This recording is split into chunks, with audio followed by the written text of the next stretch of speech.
Olá, o nosso programa hoje vai prestar uma homenagem, na verdade um tributo ao professor, filósofo e jornalista Olavo de Carvalho, que morreu no último dia 24 de janeiro, aos 74 anos. Sobre isso eu vou conversar agora com uma pessoa que conheceu o Olavo de Carvalho desde muito antes dele fazer esse sucesso que ele faz nesses últimos tempos aqui no Brasil e fora do Brasil. Lá no começo dos anos 80, é a Estela Caymmi. Muito obrigado por você participar do nosso programa. Seja bem-vinda aqui ao TV Câmara Jacareí. Prazer é meu, Rodrigo. Muito obrigada. Eu vou fazer, antes da gente falar do Olavo, né, do seu relacionamento com o Olavo, eu vou começar essa entrevista fazendo uma pergunta meio óbvia para você. Porque você é de uma família inteira de músicos, né? A sua mãe, a Nana Caymmi, o seu avô, o Dorival Caymmi, você é sobrinha do Danilo e do Dori Caymmi. Você não teve nada... Eu sei que você produziu um tempo os shows da sua mãe, mas você não teve nada a ver com música, você partiu direto para o jornalismo. Eu canto, né? Mas não profissionalmente. Na época eu achei assim fiquei um pouco embaraçada por tentar a carreira artística, né? Em função da mãe, do avô, dos tios, né? Então eu resolvi ir para outro caminho. Então eu fiz jornalismo, né? Trabalhei como jornalista, mas antes de trabalhar como jornalista, trabalhei com o Olavo durante... Eu o conheci em 1985 e trabalhei com ele de 87 a 95, depois mais uma vez em 97 e agora desde 2016. E você conhece Não, pode continuar. Eu fiz jornalismo e conheci o Olavo muito novinho, eu tinha 22 anos. E eu sempre fui uma pessoa ávida por conhecimento, e eu fiquei muito impressionada com ele. Então, depois que eu estudei com ele, tantos anos, ele de fato mudou a minha vida. E você conhece ele na faculdade? Em qual situação que você conhece o Olavo? Não, eu conheci o Olavo dando um curso chamado Ritos, Ritmos e Símbolos, no início do segundo semestre de 2085. E nunca mais desgrudei dele. Até hoje, né? E você, aí nesse começo, você já faz o curso e aí você continua. Eu sei porque eu estou aqui com o livro do Diário Filosófico que você ajudou a coordenar e organizou, e você conta ali que esses primeiros cursos eram todos meio ali improvisados, não tinha lugar para fazer o curso. Eu queria que você falasse um pouquinho sobre isso. Na verdade, quando eu conheci o Olavo, ainda não havia o curso Introdução à Vida Intelectual, que é o ancestral do curso online de filosofia, o seminário de filosofia, né? Então, ele organizou, eu conheci ele dando cursos, pelo menos no Rio de Janeiro, esse curso avulso, um curso de 3 dias, e a partir daí eu mantive contato com ele. No ano seguinte, ele dava cursos na Vicente Prado, onde ele morava, em São Paulo. Nessa época, eu fazia jornalismo na PUC, eu me formei em 1986. Então, todo esse ano de 1986, eu fui para a casa do Olavo assistir esses cursos quase todos os finais de semana, né? E ao final de 86, ele abriu o curso Introdução à Vida Intelectual. Ele fez um instituto chamado Instituto de Artes Liberais. E fez esse curso que começou em dezembro em São Paulo. E aí um grupo de alunos dele, que já tinha conhecido o Olavo nesse Rito, Ritmos e Símbolos, que era um curso de metafísica, uma pequena amostra, né? Nós convidamos ele para fazer esse curso. Perguntamos para ele o que seria necessário para a gente ter esse curso, porque a maioria não tinha condições de ir a São Paulo. E aí ele disse que se tivesse um lugar para ele ficar, um dinheirinho, ele vinha dar aula para a gente. Então nós éramos poucos, éramos eu, Joanita, Santana, Edna Tkerp, Consuelo Chevran e William, Paulinho William. Aliás, 2 músicos, né? Tanto Santana quanto Paulinho William eram músicos. E aí nós fizemos o que sempre foi um método para divulgar os cursos. Na época a gente não tinha internet, então o Olavo fazia uma aula de apresentação, a gente convidava as pessoas, e aí quem quisesse se inscrevia no curso. E assim começou, em 1987, o primeiro curso no Rio de Janeiro. Acontece que nessa época todos trabalhavam e eu estava recém-formada, em agosto de 86.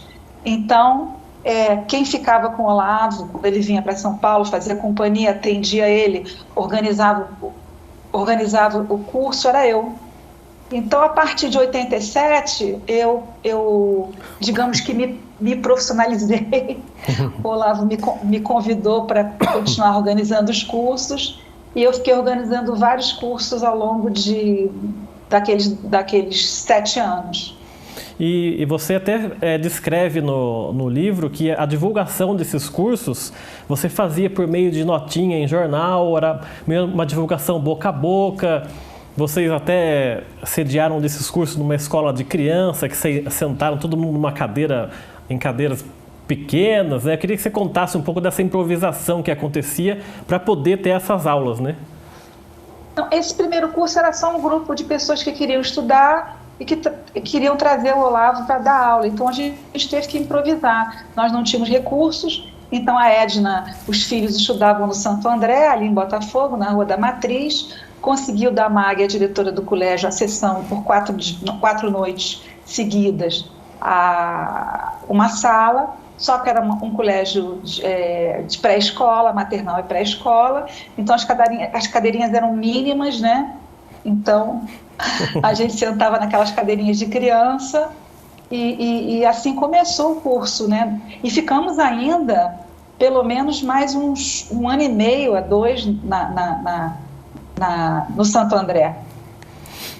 E a partir daí você falou que começou a trabalhar com ele, né? Aí você trabalhava com ele em que sentido? Em revisão de livros? Como é que se dava o seu trabalho com ele? Não, eu organizava o curso. Nesse período, eu organizava o curso e fazia assistência dele quando ele vinha ao Rio. Não é? Depois é que a gente começou a publicar livros, a organizar palestras, sessão de autógrafos, e aí a coisa foi ficando um pouco mais assídua, né? Até que eu passei a organizar todos os cursos. E nessa primeira impressão aí, quando você conhece o Olavo, em 85 mais ou menos, qual foi essa primeira impressão que você falou que ficou impressionada com o conhecimento, né? Você conheceu o Olavo antes do Olavo ter 40 anos, né? Então eu queria que você falasse se o Olavo tinha... seria de 47? Tinha 38. Ele tinha 38, porque ele é do mesmo dia da minha mãe. 29 de abril, né? De 47. O que chamou a atenção nele, em você particularmente? A mim, na primeira aula, eu fiquei abismada, levei um susto, porque o assunto era muito complexo e eu estava entendendo. Então, a capacidade didática do Olavo para assuntos muito complexos, muito difíceis, metafísica é muito difícil, eu vinda de um ensino muito, muito precário, né? Apesar de ser aluna da PUC, de ter feito o chamado científico num colégio bom, considerado bom, eu tinha deficiências graves no meu currículo, né? Então, o Olavo conseguir me descortinar o mundo do conhecimento daquela maneira tão simples e tão inteligível, e com tanta amplitude, com tanta aparente facilidade, uma comunicabilidade muito simples, sem impostação, não é? De modo que ele fazia um esforço enorme de explicar coisas muito difíceis de maneira muito simples. Ele buscava caminhos para que a gente fosse compreendendo, né? Como se ele botasse tijolos, né? Para a gente subir e conseguir entender onde ele queria chegar. E desde essa época, porque muita gente fala do curso, né, online de filosofia, das referências que ele vai emendando para os alunos, assim, de bate-pronto. Na cabeça dele é uma memória com referências de autores, de citações também. Já nessa época, ele também já munia os alunos com livros, com autores novos. Já. Mas, na verdade, a primeira preocupação dele foi suprir essa deficiência na base do conhecimento. Então, ele dava os gêneros literários, ele explicava os 4 discursos de Aristóteles, que era uma teoria que ele criou para se compreender de forma unitária as instâncias do discurso humano, né? Que em Aristóteles costuma ser estudado em separado, a lógica, a dialética, a retórica, a poética. Então, ele deu muitas chaves de compreensão que permitia a gente compreender o que ele estava ensinando, se fosse estética, literatura, ciência política, ciência, cultura de modo geral, as artes. Então, nessa época, a gente estudou Benedetto Croce, estudamos Edmund Husserl, estudamos Descartes, estudamos Kant, estudamos em termos de filosofia, né? Estudamos... Não, e algum desses que ele expunha nessas aulas, algum desses cursos viraram livros depois, né? Bom, muito posteriormente, porque na época o Olavo publicou, foi o seguinte, ele tinha alguns livros, pequenos livros prontos, em torno de 1992, né? Ele tinha os 4 discursos de Aristóteles, a Nova Era e a Revolução Cultural, os gêneros literários e símbolos e mitos do Silêncio dos Inocentes. E eu, como assistente dele, comecei a procurar editoras. Como ele não era conhecido, eu tive muita dificuldade. Eu fui a várias, ironicamente eu fui inclusive à Record, que não se interessou, onde ele foi best-seller, quase 30 anos depois, né? E aí, nessa época, meu irmão sofreu um acidente muito grave, e no ano seguinte eu fui trabalhar com a minha mãe, e com o dinheiro que eu ganhava na produção dos shows da minha mãe, eu e o Olavo nos juntamos e começamos a publicar nós mesmos com os recursos que a gente tinha. Então, o primeiro livro foi A Nova Era e a Revolução Cultural. E, na verdade, esse primeiro livro nós fizemos em 100 cópias com um argentino que tinha uma copiadora ali na Vicente Prado. Estou tentando lembrar do nome dele, muito gentil. Nós fizemos os primeiros 100 em xerox. Eu acho que eu ainda tenho isso lá em casa, tenho sim. E em seguida nós fomos a uma gráfica chamada Scortese, que parcelava. Então a gente fez 500 da Nova Era, 500 livros parcelado em 5 meses. E aí primeiramente a gente lançava nos próprios cursos, né? Nos próprios cursos. Lançamos também, mas assim, quase tudo seguidinho, os gêneros literários, seus fundamentos metafísicos, depois O Silêncio dos Inocentes, uma crítica de cinema extremamente simbólica, extremamente acurada, impressionou muita gente.